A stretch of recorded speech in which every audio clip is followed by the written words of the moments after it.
So what we've got here is the 10 new national facial recognition vehicles.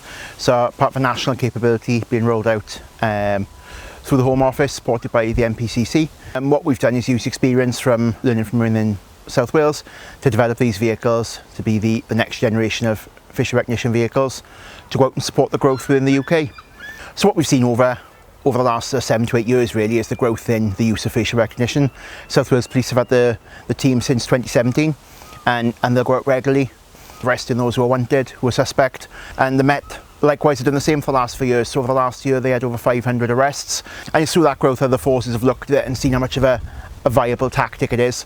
What it does is give police that extra eyes. It's always talked about, is it replacing police officers? But what this does is, with one operator in the back, it will allow you to scan large crowds. South Wales have seen over 2 million faces in the last year or two, and with those 2 million faces it hasn't had a false alert. So there's confidence from policing in the system, and it's growing that capability and capacity.